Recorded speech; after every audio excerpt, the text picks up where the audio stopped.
Hello everybody! So this is how I made my little sushi pin, and I actually used PicMonkey to edit this.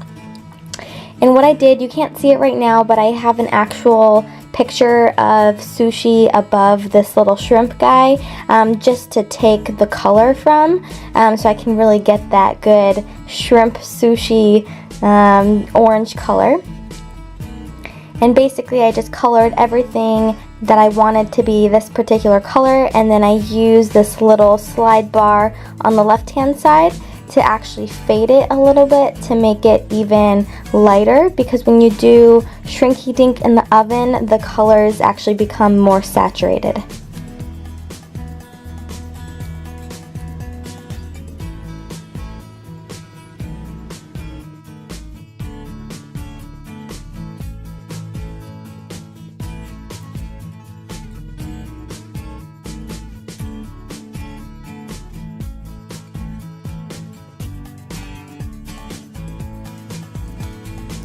And then I wanted to go ahead and color in the little lines on the shrimp, but I wanted to make sure that it was a lighter shade than the rest of the shrimp. So I saved my work on the darker orange, and then I added in a lighter orange. And then I found these little googly eyes online, and I thought it'd be cute to make my little shrimp, or to, you know, put little eyes on my shrimp.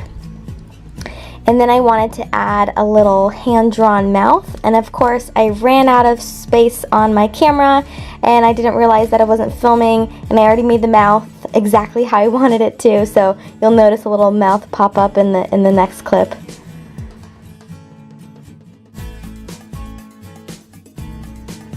And there it is.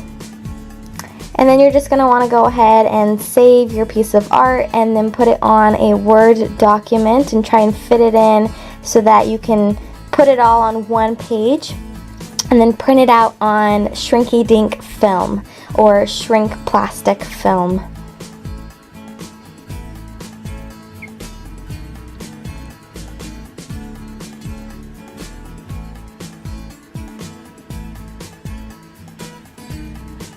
And there it is. Look how cute my little sushi is. It's so cute. So if you watched my last video, you saw that I painted the backs black, but I decided to keep them white just because I thought it looked a lot cleaner.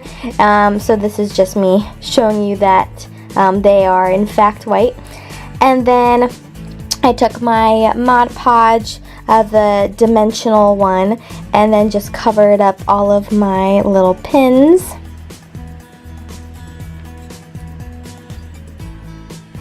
And those dang air bubbles. I am not sure how to put on the Mod Podge without getting those little bubbles in the glue.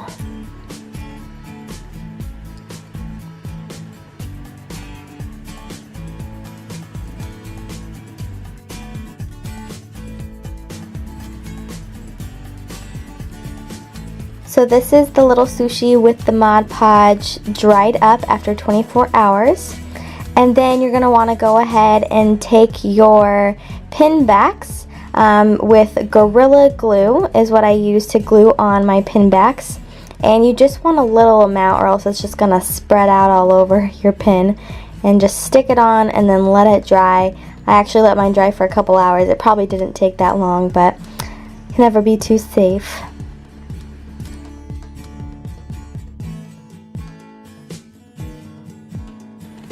So yeah, that's how I made my little sushi pin. Feel free to ask me any questions in the comments below, and I will see you next week.